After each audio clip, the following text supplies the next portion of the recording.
Sedãs esportivos existem e alguns deles até fizeram um razoável sucesso, mas no Brasil realmente é um nicho que nunca convenceu muito. E foi o caso do Virtus GTS, que foi lançado em 2020, foi sucesso de crítica, mas não tanto de vendas. Então a Volkswagen, vendo isso, aproveitou a oportunidade do facelift do Virtus em 2023 e trouxe de volta o GTS, só que com uma embalagem nova mais suavizada, que é exatamente esse cara aqui, o Virtus Exclusive, com o mesmo conjunto do GTS, motor 250 TSI, suspensão esportiva e rodas maiores. Mas afinal de contas, com essa tentativa de brigar um pouquinho ali com sedãs médios, será que esse carro aqui convence nessa missão? É o que a gente vai descobrir na nossa avaliação de hoje do Virtus Exclusive 250 TSI 2024.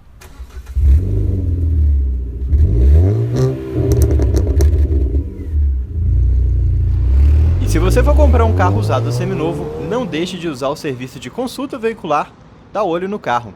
E com o cupom de desconto do DriveOn você ainda garante 15% de desconto em todas as consultas. Link na descrição do vídeo.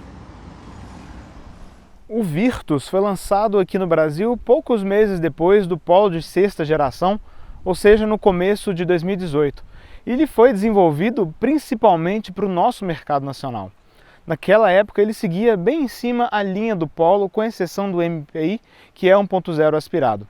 E a linha seguiu assim até o seu facelift, que aconteceu em 2023, e nesse momento ele começou a se distanciar um pouco do Polo. Então ele antes era claramente um sedã do Polo e agora ele tem alguns elementos também do Nivus, que é o SUV Coupé, que fez um grande sucesso e faz um grande sucesso desde o seu lançamento. E com isso a linha também mudou um pouco.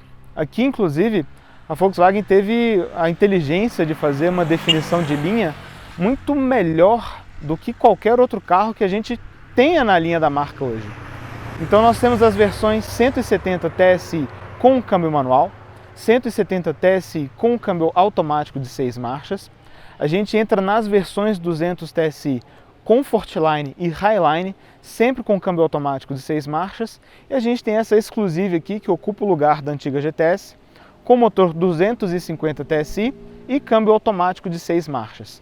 Então são 5 versões e todas elas muito bem distribuídas, cada uma ali cobrindo bem o que se espera dentro de uma linha de um sedã compacto e inclusive com essa Exclusive mordendo um pouquinho a categoria dos sedãs médios. Então quando você pensa em concorrência, o Virtus ele é claramente um sedã compacto, apesar de ser crescido.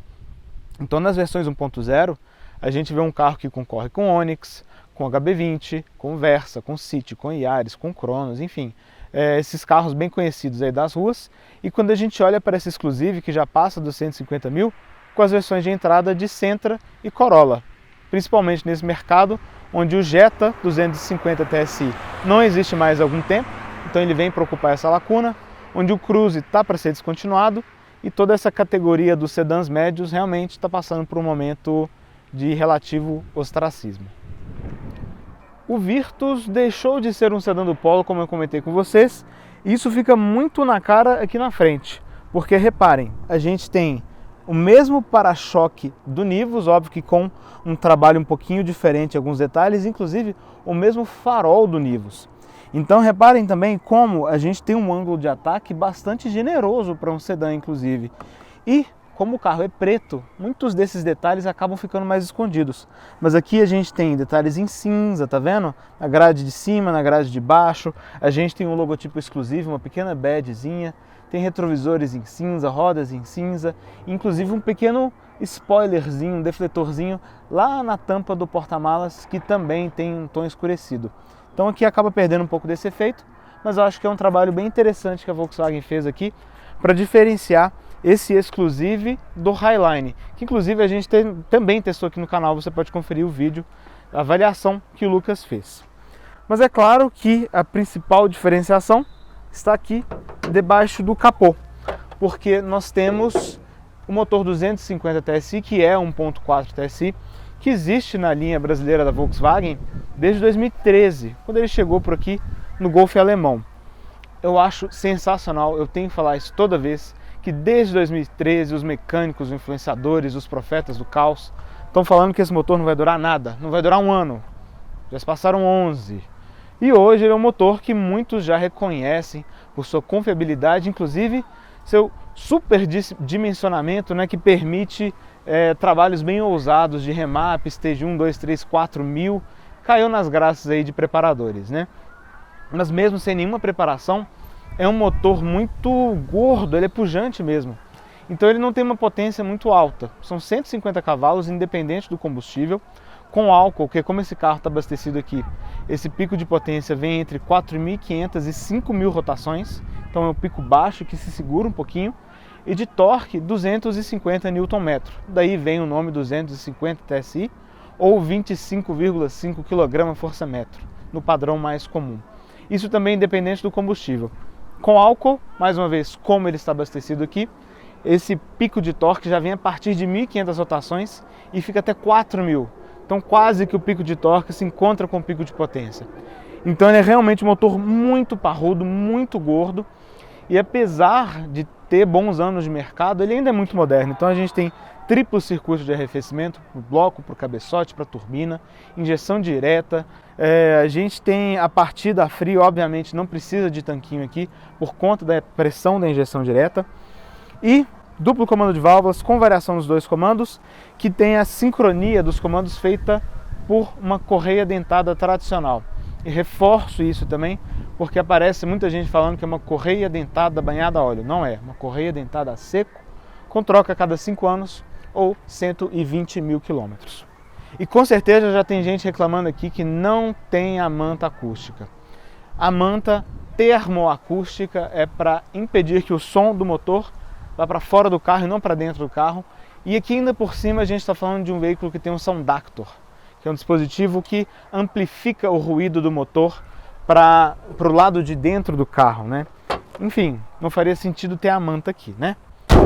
Continuando, a gente chega na lateral e a primeira coisa que com certeza vai chamar a atenção de muitos, e realmente chamam muita atenção, é esse conjunto de rodas que também é exclusivo dessa versão Exclusive.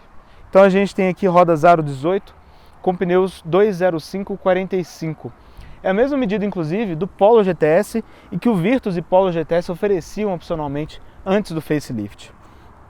É uma escolha interessante de pneus, é Goodyear Eagle Touring. Não é um pneu esportivo, mas é um pneu de boa aderência, apesar dele não rodar tão soltinho, e também não é um pneu barulhento. Mas a gente está falando de um pneu de perfil baixo. São 92 milímetros de parede, então olha, mais ou menos 2 dedos. A gente vai falar um pouquinho mais de comportamento na hora que estiver andando com o carro, mas com pneus baixos você sempre precisa ter aquele cuidado, né, com tampas de bueiro desniveladas, buracos, justamente para você não ter nenhum dano à roda ou ao próprio pneu. A dica que a gente sempre dá aqui, anda com a pressão um pouquinho acima que você vai ter um pouquinho de segurança nisso. A saia lateral, como eu comentei com vocês, a capa do retrovisor em cinza, que acabam perdendo destaque aqui com a cor, né? E também esse elemento, né, esse logotipo exclusivo do Exclusive, mais uma vez o trocadilho. Então ele tem esse prolongamento aqui pela porta. E de dimensões, o que a gente está falando? Ele tem 4,56 m de comprimento, ele cresceu um pouquinho no facelift por conta dos para-choques, 2,65 m de entre-eixos, muito grande inclusive. A gente tem um carro de 1,75 m de largura, sem contar os retrovisores, e 1,48 m de altura. Então ele é até um pouco mais alto do que o Polo, coisa de 3 a 4 centímetros aproximadamente. O vão livre, infelizmente, a gente não encontrou a informação dessa nova versão, mas o antigo GTS ficava na faixa ali dos 15,2 centímetros de vão livre. Então ele também não é um carro baixo. Peso total 1.248 kg, capacidade de carga 442 kg. E isso, inclusive, né, falando de capacidade de carga, me leva ao porta-malas, que aqui não teve mudanças desde o seu lançamento. Então a gente está falando de um porta-malas que continua com 521 litros de capacidade, isso no padrão VDA, que é o padrão de mercado, não é capacidade líquida.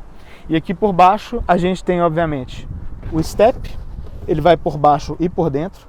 Aqui é um step temporário, mas não de bicicleta, então pneu 185/60 aro 15, por isso a etiqueta ali de velocidade máxima de 80 km por hora.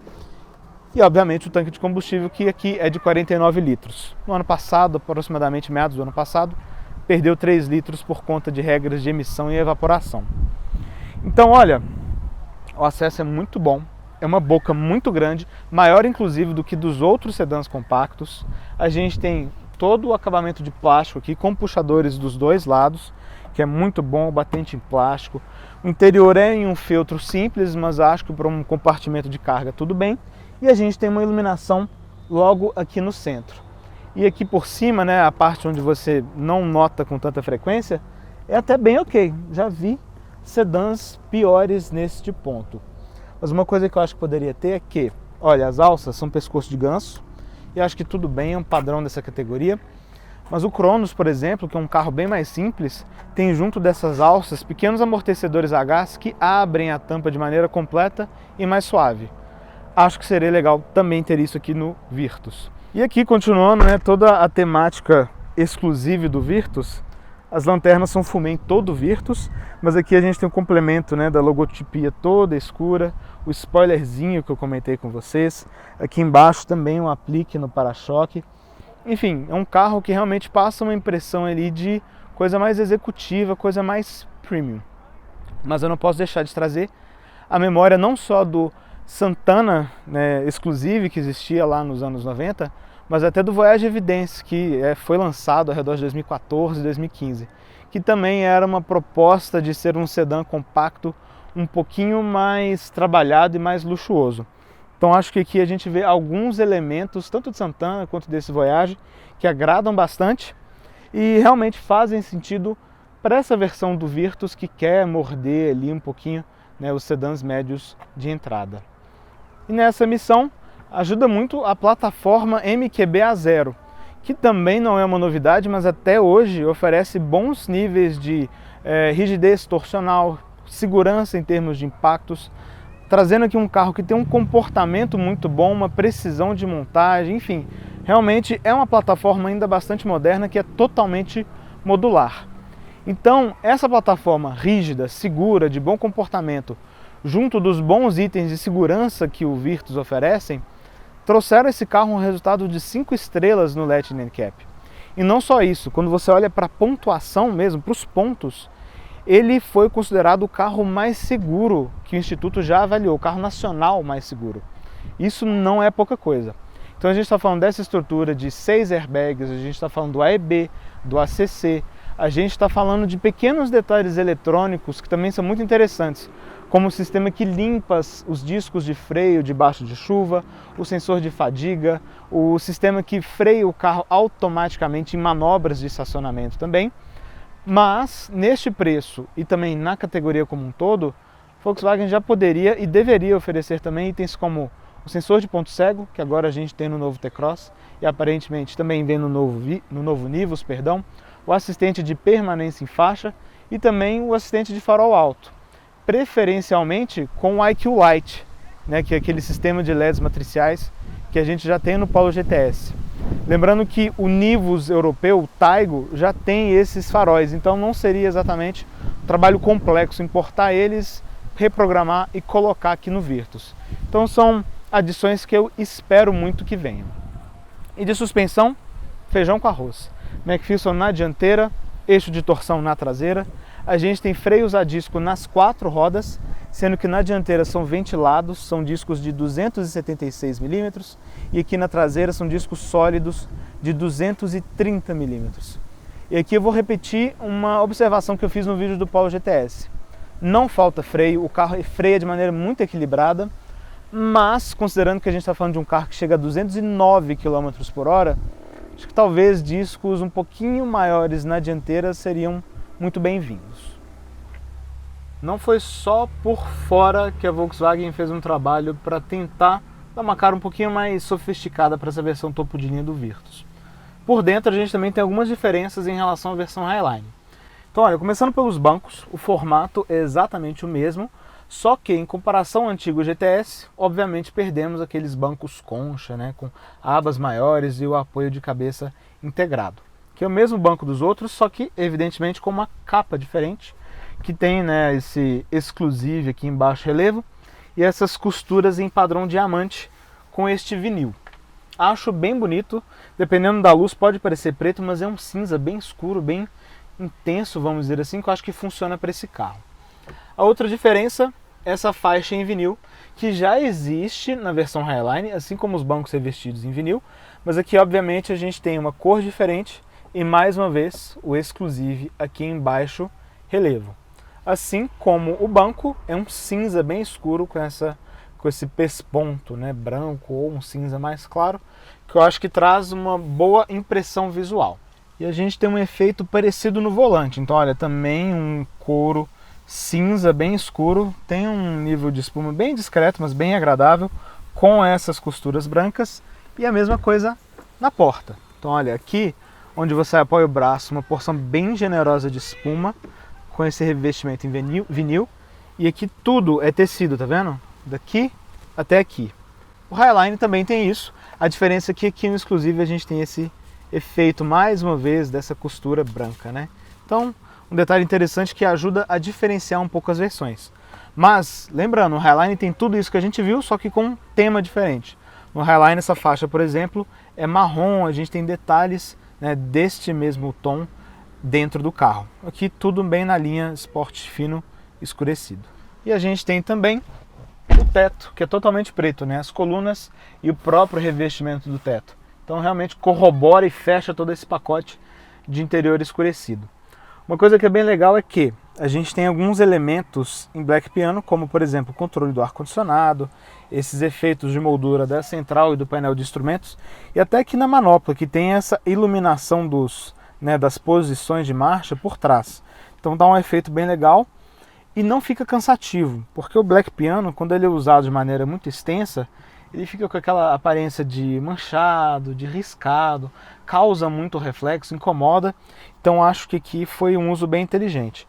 Inclusive no volante, onde a gente tem esse pequeno detalhe em Black Piano só, mas o resto tudo em cinza, né?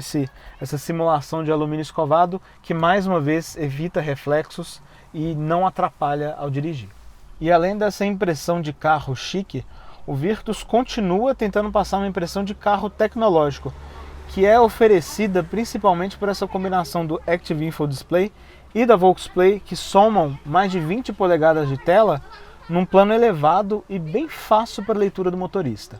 O Active Info Display é a mesma tela que a gente conhece da linha Polo desde 2017, mas até hoje é um exemplo muito bom de clareza de informações, leitura sob luz forte, definição.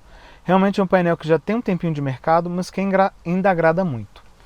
Em relação ao GTS, o que a gente perde aqui nesse Exclusive? Então estou passando as funções, você deve ter notado que a gente não tem o lap timer, né, o cronômetro que existe no GTS, e a iluminação aqui é azul. Não é possível configurar igual a gente vê no Jetta GLI, por exemplo.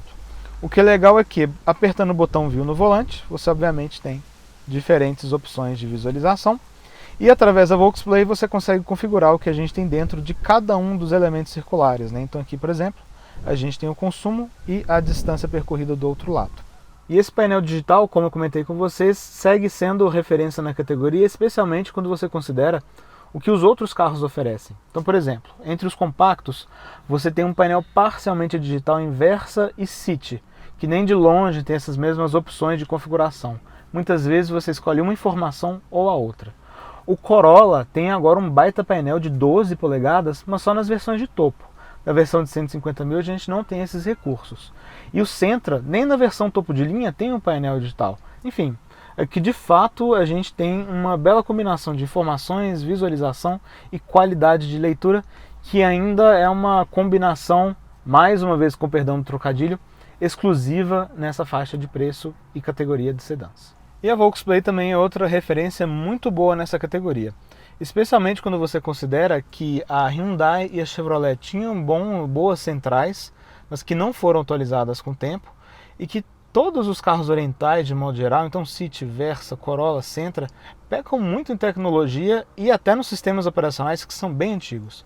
Então olha, aqui a gente tem um sistema operacional totalmente baseado em Android, o que traz uma familiaridade aí de uso.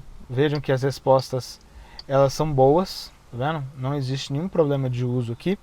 E é um sistema totalmente brasileiro. Então muita gente reclama que ela é brasileira, que deveria ser a Discover Media, que realmente tem suas vantagens, mas não deixa de ser uma boa central para o nosso mercado.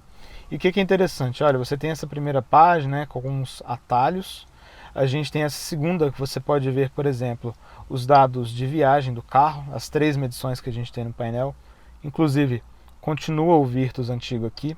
Você pode definir o estilo, o modo de condução, né? Então tem o Eco, o normal, o Sport ou o individual, sendo que você consegue configurar a transmissão, também com impacto em acelerador. Você consegue ajustar o som do motor, o Sound Actor, né? Então normal, Sport ou Eco. O peso da direção, normal, Sport. O ar-condicionado normal ou Eco, né? Então o Eco ele não vai usar o ventilador na velocidade tão alta no automático. E o ACC, que também quando você ajusta a velocidade e precisa fazer uma retomada, também vai se adequar a normal, Sport ou Eco, dependendo do que você selecionar aqui. Uma coisa que essa central não tem é uma internet embarcada, mas a gente tem alguns aplicativos nativos. Então, por exemplo, aqui a gente tem meu Volkswagen para agendar revisões, Estapar para a Zona Azul aqui em São Paulo, iFood, Porto Seguro, Abasteça Consciente, Spotify, Waze, enfim, alguns aplicativos bem interessantes e essa lista vai aumentando. Mas como que funciona? Você precisa rotear a internet do seu celular para que então você consiga usar esses aplicativos de maneira nativa aqui. Então a gente tem um pequeno HD interno justamente para essa função. E o ajuste do volume que não é físico, né? Você precisa usar aqui, tá vendo? Essa pequena barra. O que é positivo é que você não precisa necessariamente pegar em cima do botão. Você pode pegar aqui, tá vendo? Então isso pelo menos ajuda um pouco na usabilidade. Então de fato uma central muito boa, especialmente, né, ditas essas limitações que eu comentei com vocês, e que só encontra um paralelo na linha Stellantis. Então dependendo das versões ali dos carros da Fiat, Jeep e Ram, você encontra um sistema tão bom quanto este. Mas esse carro aqui que a gente está avaliando não tem a opção, né, de configurar o ar-condicionado pela central, que é uma novidade da linha 2025, se eu não me engano. E seria muito bom também se a gente tivesse botões físicos de atalho aqui do lado. Por exemplo, o Jetta que a gente avaliou recentemente, também com a Volksplay, tem um botão de seletor de modos de condução aqui no console. Então você aperta e obviamente vai refletir aqui. Você não precisa ficar buscando comandos aqui direto na central multimídia. E a gente tem um efeito muito parecido com o ar-condicionado, que tá vendo? Tem os comandos totalmente touch, que exigem um pouquinho de atenção, por mais que tenha um funcionamento até bem interessante. Com o ajuste da central, acho que você acaba ganhando um pouquinho de usabilidade, mas o ideal seria comandos físicos, igual a gente tinha no Virtus e no Polo há algum tempo, né? Então é um ponto que acaba chamando um pouco a atenção, né? Esse excesso de comandos que exigem essa atenção do motorista e esses funcionamentos por comandos de toque. Não posso deixar de comentar também que aqui a gente já tem inclusive um baixo relevo pronto, né? Preparado para o comando da segunda zona do ar-condicionado que existe em outros mercados, mas não no brasileiro.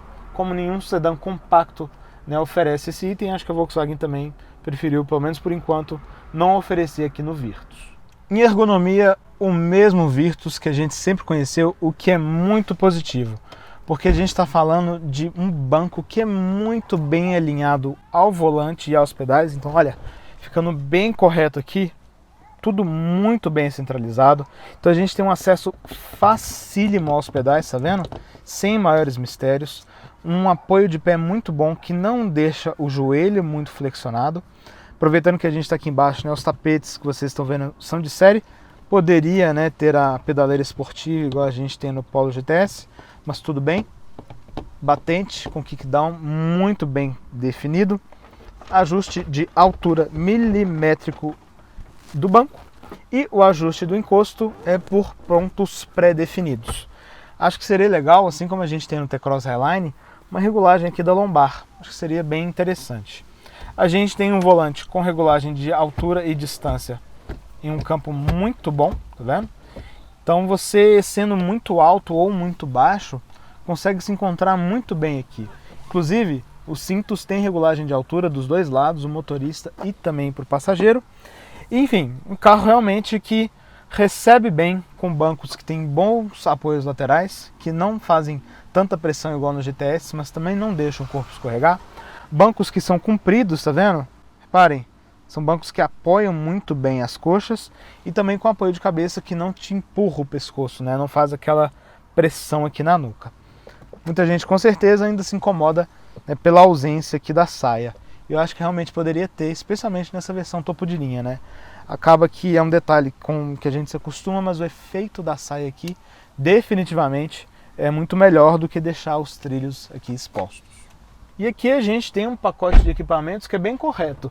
Inclusive se situa bem ali quando você olha para os sedãs compactos topo de linha e se destaca quando você olha para os sedãs médios de entrada. Mas ainda assim eu senti falta de algumas coisinhas. Dos já citados, né, os outros assistentes de condução, o IQ Light, mas seria legal também o ar-condicionado de 2 zonas, que eu falei, um teto solar cairia muito bem. Talvez uma câmera 360, igual a gente vê no Versa, ou uma câmera lateral, igual a gente vê no City, enfim.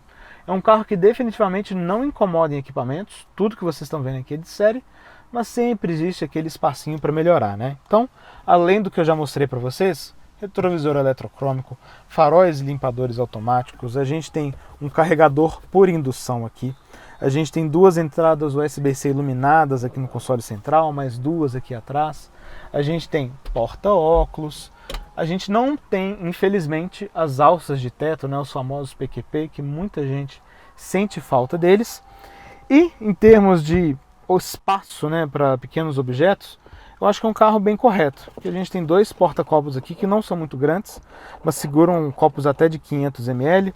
A gente tem um pequeno lixo para chave aqui embaixo, que ela fica bem encaixada. Um baú bem pequeno aqui, onde você tem o apoio de braço. Inclusive o apoio de braço tem essa regulagem de distância, mas não de altura. A gente tem o porta, né, onde você consegue colocar o seu celular para carregar por indução, um porta-cartão aqui. Nas portas, inclusive, um baita de um porta-garrafas, olha. Garrafa de 1,5 litro cabe aqui sem problema nenhum. Ainda sobra espaço para outras coisas.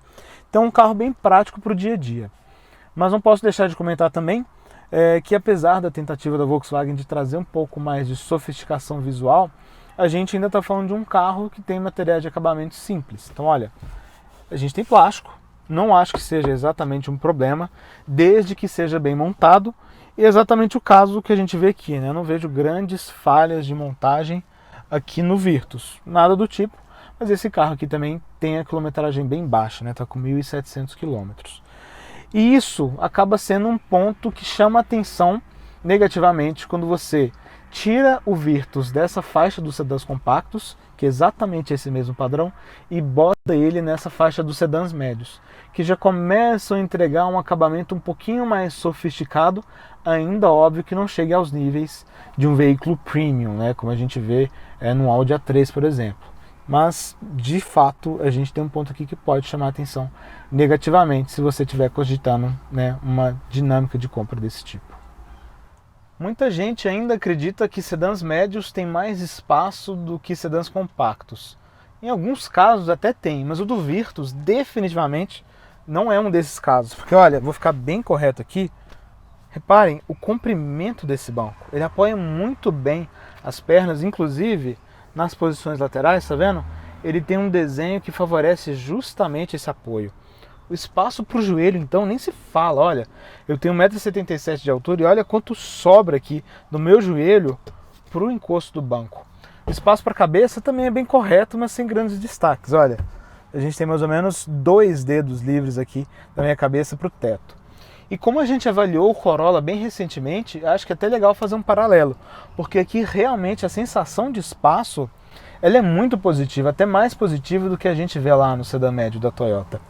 Inclusive, a boa percepção de acomodação passa por elementos como as 2 saídas de ar individuais que você pode fechar, as 2 tomadas USB-C aqui embaixo que são iluminadas, pelo desenho dos bancos que te abraça bem, né? Você tem um apoio lateral bem legal, mesmo aqui no banco de trás. Isso é algo raro de se ver em muitos carros. Então você tem uma acomodação toda muito positiva aqui. Mas o que poderia ser melhor é que nas portas, por exemplo, a gente tem um padrão de acabamento muito simples. Por quê? É tudo em plástico, tá vendo? Tudo em plástico rígido, não é soft touch. Então a aparência é ruim? Não. Mas lá na frente, nessa parte onde a gente tem esse recorte, né, equivalente, a gente tem um revestimento em tecido bem espumado. E aqui a gente tem um revestimento em vinil com uma espuma ainda mais generosa. Aqui é direto no plástico, que não incomoda se você é o passageiro viajando aqui atrás, mas mais uma vez, chama a atenção negativamente. A gente tem um bom espaço para garrafas, um bom porta-objetos, e aqui a gente tem vidros elétricos com função One Touch. E como eu comentei, o desenho dos bancos, né, que favorece muito quem vai aqui nas posições de fora, né, por ter um desenho que abraça mais, só que a gente não tem um apoio de braço, né, seria interessante. Os sedãs médios têm, alguns compactos também têm.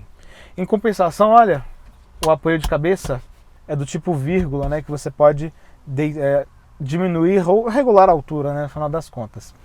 Isso é muito positivo porque nas versões de entrada do Virtus, só na 170 TSI manual, se eu não me engano, esse apoio é integrado ao encosto, é assim no Versa, é assim no Sentra, é assim no Corolla, é assim no City, enfim, é assim no Jetta, inclusive, e é um detalhe que pessoalmente não me agrada muito. Então aqui é bom ver que a Volkswagen não fez a economia, né, de botar os apoios integrados ao encosto.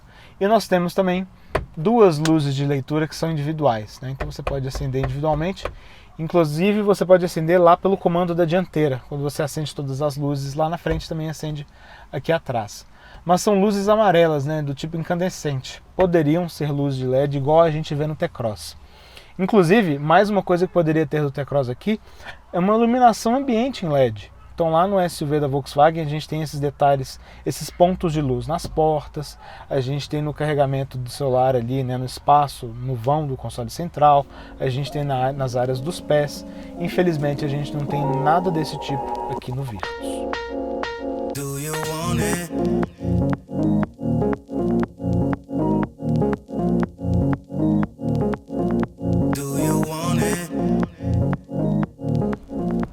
Vamos começar a nossa volta aqui então com o Virtus Exclusive e eu quero mostrar para vocês primeiro a câmera de ré. Então olha, o Lucas está filmando aqui de trás e como eu comentei com vocês, a gente tem um sistema que breca o carro automaticamente, né, se ele pegar algum obstáculo. Mas olha a câmera, a gente tem o sensor aqui do lado, tá vendo?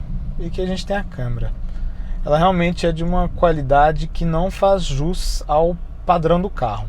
E já me falaram que não é problema da câmera em si, sim da Volksplay, que não é capaz de passar para cá a câmera em alta definição, né? Então acaba sendo uma limitação bem chata. Dito isso, vamos começar aqui a nossa volta. E eu estou aqui no modo individual. Vou mudar para o modo Eco, né? Modo de condução, que eu quero mostrar para vocês uma volta dentro da cidade, né? Como é que é o peso da direção. É realmente interessante porque a gente tem uma diferença bem significativa em peso da direção. Olha, tem uma centragem boa, independente do modo, isso não muda a relação, mas o peso realmente é bem impressionante a diferença que faz.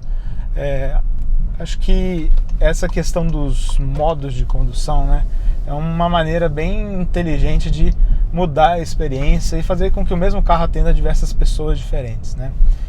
Reparem também que aqui tô andando na cidade, tranquilinho, e o câmbio tá aqui no modo E2 no painel, ou seja, já tô num modo que ele vai ficar com o acelerador mais manso, que ele vai privilegiar rotações mais baixas, tudo isso para diminuir o consumo, e ele também vai deixar o ruído do motor todo para fora. O sound actor ele não vai se abrir para deixar o ruído entrar aqui para o carro e trazer aquela pegada esportiva, né? E a direção, ela tem sempre, né, como eu comentei, não tem relação variável, ela tem sempre o mesmo diâmetro de giro, que é de 10,9 metros, que é só correto para um carro aí com entre eixos de 2,65 metros. Uma coisa que é muito legal desse câmbio, que eu gosto muito nos câmbios da Volkswagen de modo geral, é que a patinação não é tão excessiva assim. Já foi até um câmbio mais travado, acho que as pessoas reclamavam, né, de trancos, e aqui olha, zero tranco. Você chegou a 2.000, às vezes 1.500 rotações e já passa a marcha para cima. Isso no modo Eco ou no modo normal. Acho que é muito positivo. E no 250 TSI, ao contrário do que a gente vê nos 170 e 200 TSI, não tem aquele creeping exagerado. Então, muito positivo. E olha, numa subida, ele botou a quarta, mal batendo 2.000 giros. Então realmente ele aproveita muito dessa boa potência do motor em baixa para trazer uma dirigibilidade mais suave. Óbvio que você acelerando, né, ele vai esticar as marchas. Gosto muito desse câmbio, acho que o escalonamento está muito legal. Como a gente vai ver em estrada daqui a pouquinho, o giro não fica alto, fica numa faixa muito inteligente. E as reduções, as trocas ascendentes ou descendentes são muito suaves, com exceção da segunda para a primeira, que com frequência não tem a aceleração interina. Então vamos tentar fazer aqui agora, olha, para a segunda e primeira. Agora foi um tranco até leve porque eu estou na velocidade baixa, né? Mas essa ausência da aceleração interina em modo manual é algo que pessoalmente me incomoda muito. Eu acho que não faz sentido nenhum para um carro que tem essa pegada esportiva, né? Falando em pegada esportiva, vamos mudar para o modo Sport. Peso da direção já mudou. A gente tem mudança também nos parâmetros que eu mostrei para vocês mais cedo, né, aqui na central multimídia, de modo individual, né, de configuração da ACC e ar-condicionado. E claro, do Sound Actor. Então olha, escutem o barulho.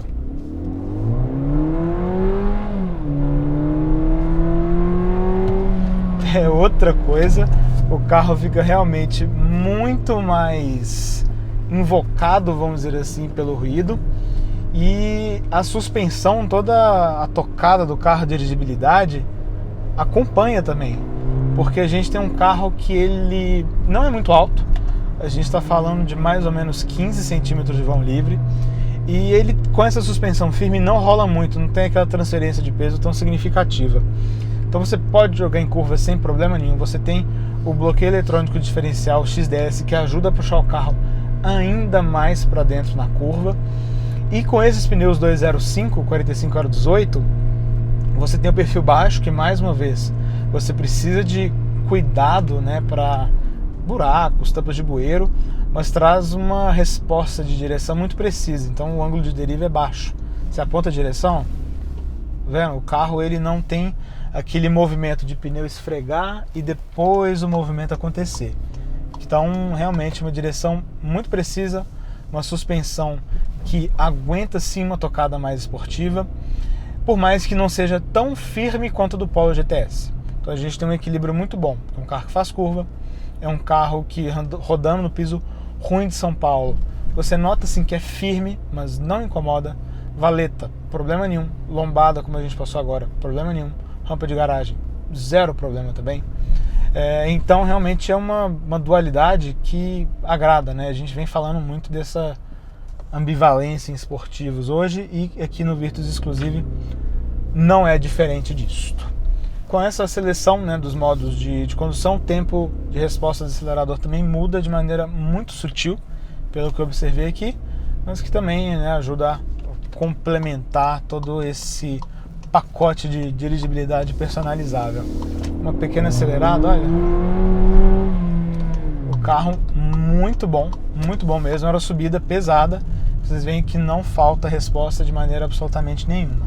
A modulação dos freios, muito boa, não é um freio bicudo, é um freio muito fácil de modular, independente da situação. E o que agradou bastante é que quando você faz uma frenagem forte, assim, capacidade máxima, a traseira não fica com aquela sensação de boba, né? Vou rabiar, vou me perder. Não, bem longe disso. Mas surpreende muito que, ao contrário do que a gente vê no Polo GTS, que é uma traseirinha bem presa, aqui não, é normal de um sedã, né? Essa traseira que acompanha mais e faz o compasso. Mas aqui a gente tem uma traseira que acompanha bem na curva. Óbvio que a gente ainda está falando de um carro que é mais dianteiro, mas aqui você vê uma tendência de sobreesterço maior do que no Polo. E isso, para um carro que tem um traço mais esportivo, é muito agradável para um motorista que sabe o que está fazendo. É óbvio que, para o motorista que não sabe o que está fazendo, não é um carro perigoso por isso, e a gente tem os controles de tração e de estabilidade para ajudar. Vamos entrar em estrada agora e eu vou fazer duas coisas. Eu voltei aqui para o modo Eco, eu também estou entrando no câmbio aqui com manual. Por que eu quero fazer isso? Olha, vamos chegar aqui, passei para quarta, vamos ganhar velocidade e passei para quinta. Eu tô aqui a 1500, afundei o pé.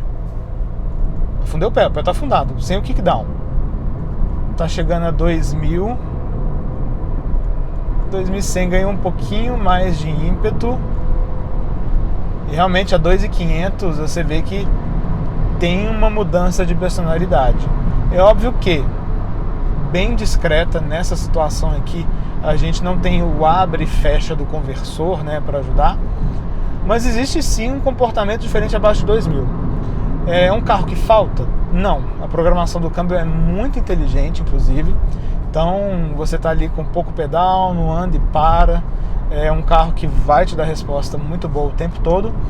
Mas dependendo da situação, você pode dar uma acelerada, pode abrir o conversor, pode jogar para cima de 2.000 e vai ter uma resposta um pouquinho mais repentina. Então um traço desse motor não é um turbo lag, mas é algo que de fato existe. E aqui, olha, em velocidades de estrada, vamos botar aqui exatamente 100 por hora, a gente tem aproximadamente 2.900 giros. Vamos aqui agora, de novo no manual, para 110 por hora, a gente vai para 2.000 giros. E chegando a 120 por hora, a gente vai aproximadamente 2.200 giros. Isso tudo eu fiz no manual, vocês viram, tá vendo? Eu pisei fundo aqui, o carro tem uma resposta mais do que satisfatória, mais do que sobra. Então um carro muito agradável de dirigir, seja pisando muito ou seja pisando pouco. E aproveitando aqui, olha, esse asfalto novo da Castelo Branco, a gente tem um carro que tem um rodar um pouquinho barulhento de pneus. Acho que a Castelo é sempre muito maldosa nesse sentido, especialmente com um carro que tem um pneu baixo, como é o caso aqui, e com a pressão que a gente está utilizando, que é de 37 PSI. Os ruídos de vento, de modo geral, é bem correto, escuta uma coisinha aqui ou ali, dependendo do ângulo que você está fazendo, do vento que bate. De motor, zero, especialmente nesse modo eco, não incomoda de maneira absolutamente nenhuma.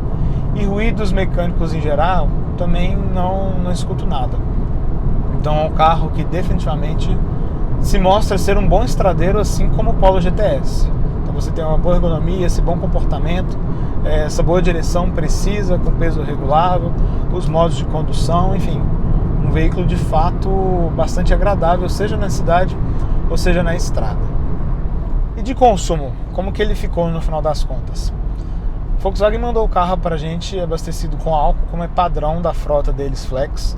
Inclusive muita gente aparece muito nos vídeos falando injeção direta e álcool não combinam, dá muito problema. Não dá, a própria marca abastece seus carros assim, então acho que isso é uma prova cabalística. E usando em São Paulo, a gente conseguiu números em trânsito pesado, ruas de bairro, anda e para, muito cruzamento, semáforo, na faixa dos 5 a 5,5 km por litro. Isso sem ar-condicionado ligado. Quando a gente fala de um trânsito médio, com ruas de bairro, mas também algumas avenidas andando a 50, 60, sem muitos impedimentos, mas com um trânsito não exatamente 100% livre, a gente ficou na faixa dos 8 km por litro.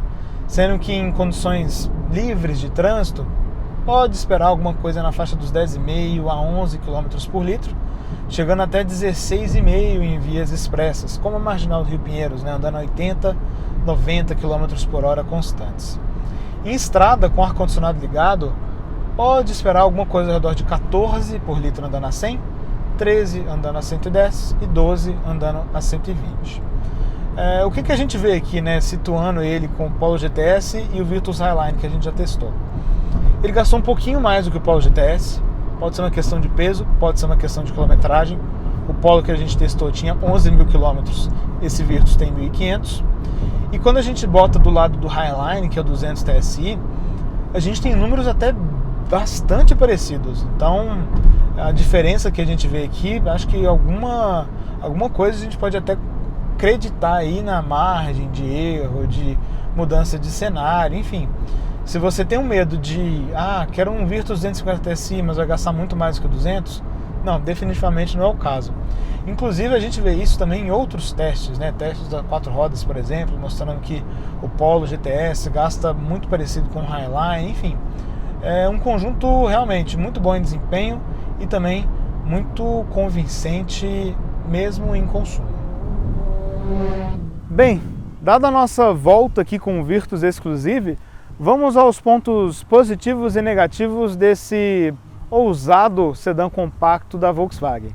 E o primeiro deles, que sempre costuma aparecer nas nossas avaliações dos carros da marca por aqui, é a dirigibilidade. Aqui de fato a gente tem uma combinação muito legal. A gente tem uma suspensão que é um pouquinho mais firme, que traz um comportamento esportivo sim, mas sem prejudicar muito o conforto. A gente tem essas personalizações de estilo de condução, né, através do painel, que traz uma experiência bem legal. A gente tem um motor muito forte, muito parrudo, com um câmbio bem programado, bons freios, enfim. É um carro muito agradável de dirigir e que com essa plataforma MQB também traz alguns dotes de sedãs médios, como a precisão direcional, isolamento geral, enfim. É um carro compacto sim, mas que tem um rodar de carro um pouquinho mais caro, de padrão um pouquinho mais sofisticado. O segundo ponto positivo, também muito conhecido do Virtus, é o espaço. Seja o espaço para quem vai na frente, para quem vai aqui atrás, ou lá para o porta-malas. É hoje um carro que tem uma combinação realmente de destaque, até hoje, né? Mesmo passado aí quase 6 anos, mais de 6 anos desde o seu lançamento. Então, se você tem família grande, pessoas altas na família e precisa levar muitas malas, faz viagens com frequência, cara, o Virtus é um carro que vai te atender e vai te atender com sobras. Realmente, até hoje, é um destaque e é um destaque, inclusive, quando você pensa em alguns dos sedãs médios, se não todos, que a gente tem à venda no mercado brasileiro de hoje. E o terceiro, que é bem marcante dessa versão, é a definição de um pacote que a Volkswagen fechou aqui. Por quê? O Virtus GTS, ele realmente era um carro um pouquinho estranho. Muito bom, mas um pouquinho estranho, porque sedãs esportivos não são carros que geralmente têm um grande público. E quando eles fizeram essa tradução, né, de esportividade, nessa pegada de sofisticação, a gente acabou tendo um carro aqui com todos esses bons dotes de dirigibilidade que eu falei, de espaço que eu falei, com equipamentos muito relevantes e com um acabamento que sim, continua simples e tem espaço para melhoria, mas com um trato visual que convence muito. Então, por fora, por dentro, dirigindo, em espaço, em equipamentos, essa versão do Virtus, ela convence muito. Mas é claro que nem tudo são flores e existe espaço sim para melhorar. E o primeiro ponto de melhoria que a gente tem aqui é o pacote ADAS. Então a gente tem aqui o AEB, a gente tem o ACC, a gente tem o detector de fadiga. Mas isso é pouco hoje em dia. Para um Nivus que foi lançado em 2020, esse pacote era realmente algo de destaque. Mas hoje a gente tem carros como HB20 e City que tem sistema de correção e manutenção em faixa, a gente tem detector de ponto cego, assistente de farol alto, enfim. Algumas coisas que começaram a chegar no T-Cross, mas que ainda não estão presentes na linha Polo, Virtus ou Nivus. Então acho que seria bem legal se a Volkswagen não tardasse a trazer esses itens, especialmente para essa versão topo de linha. E o segundo ponto negativo aqui é o preço. É um carro de custo-benefício ruim? Não, definitivamente não é. Mas o Virtus sempre foi um carro caro. E agora, com essa combinação de motor 250 TSI, aumento de preços depois desse cenário pandêmico, né, equipamentos, todo esse posicionamento do Virtus para brigar com sedãs médios, realmente traz um pouquinho de susto na hora que você vê a etiqueta. É um carro que deixa um gostinho de que não vale a pena? Definitivamente não. Você paga o preço dele na faixa dos 150 mil e você sente que está levando um carro de 150 mil.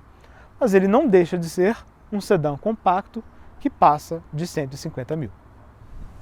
Custando R$ 154.790, agora em 7 de julho de 2024, o Virtus Exclusive é vendido em 4 cores: preto, branco, cinza e prata. Sendo que a preta é a única que não tem cobrança extra. A branca você paga R$ 900 e as metálicas R$ 1.650 a mais. Então um carro que vai ali na faixa dos R$ 156 mil. Falando em cores, eu não poderia deixar aqui de emitir a minha opinião de que essa gama de cores dele é muito simples. Volkswagen tem cores muito legais no seu catálogo que combinariam muito com essa versão. Por exemplo, o prata Egito que existia no Fox, o azul Night que existia em Fox, Polo e Gol, inclusive o Polo de sexta geração e o Virtus já ofereceram um azul Night, ou talvez até um novo cinza Ascot do T-Cross ou o cinza Moonstone do Nivus. São cores que eu acho que combinariam bastante com essa pegada mais executiva do Virtus Exclusive e que infelizmente não são oferecidas. Mas, emitida essa opinião pessoal, o que a gente pode concluir, né, sobre o Virtus nessa versão topo de linha? Se você quer um sedã que tenha bom espaço, boa segurança, uma boa dirigibilidade, um bom comportamento, o Virtus Exclusive não é uma opção exclusiva. O Sentra e o Corolla também vão te atender muito bem nisso. Mas se você quer isso tudo, com bons dotes de esportividade, de comportamento que esse carro tem, de seletor de modo de condução, com a pujança desse motor 250 TSI, com um visual muito mais estiloso, que vai fazer você ter um prazer a mais ali de dirigir e ver o carro, o Virtus Exclusive com certeza é a sua escolha. Especialmente considerando que as versões de entrada de Sentra e Corolla, como o Lucas disse aqui comigo mais cedo, são carros de NPC, não Playable Character, ou seja, são carros anônimos, são carros que você vê em vídeos de batida nos Estados Unidos, é paisagem. Esse Virtus aqui não, ele é um carro que, por mais que seja muito comum nas ruas de São Paulo, indicativo de sucesso, ele é um carro que faz uma boa vista e ainda digo mais, vou além. Este Virtus Exclusive junta tudo de melhor, ou quase tudo de melhor, que cada um dos MQB-A0 tem para oferecer no mercado hoje. Então ele traz, por exemplo, o motor 250 TSI do Polo GTS, com essas rodas de aro 18 que são belíssimas. A gente tem um espaço interno de T-Cross. A gente tem os bons itens de comodidade e segurança do Nivus Highline. Então a gente tem o AEB, o ACC, os 6 airbags. Inclusive a gente tem a frente de Nivus agora, né, com esse belo farol que poderia ser o IQ Light do Polo, por exemplo, mas com esse para-choque que traz um ângulo de ataque muito bom. Enfim, a gente tem uma combinação aqui que definitivamente faz o Virtus Exclusive nessa faixa de preço dos 150 mil não só ser um carro de muito relevante no mercado como um todo, mas definitivamente a opção mais interessante dentro de uma concessionária da Volkswagen hoje. Então, é um carro que agradou muito, surpreendeu muito e que definitivamente é caro, mas vale sim o seu preço. E claro, a gente tem também a avaliação da versão Highline aqui no canal, que o Lucas fez no ano passado. Temos avaliações das versões antigas do Virtus por aqui, caso você esteja considerando não comprar um Virtus 0 km, mas um usado. E assim a gente encerra a nossa avaliação aqui. Deixem suas dúvidas, seus comentários, sua curtida é muito importante para a gente. E a gente se vê no próximo sábado ao meio-dia com mais uma avaliação, ou quinzenalmente às quartas-feiras às 18 horas no nosso canal Carros pelo Mundo, com o Hudson e o Lucas trazendo aí veículos ao redor de todo mundo para que vocês conheçam aqui em território nacional. Um abraço e até a próxima. E aí, gostou do vídeo? Então não deixe de se inscrever no canal clicando no ícone preto e também não deixe de conhecer o nosso canal de vídeos internacionais clicando no ícone branco.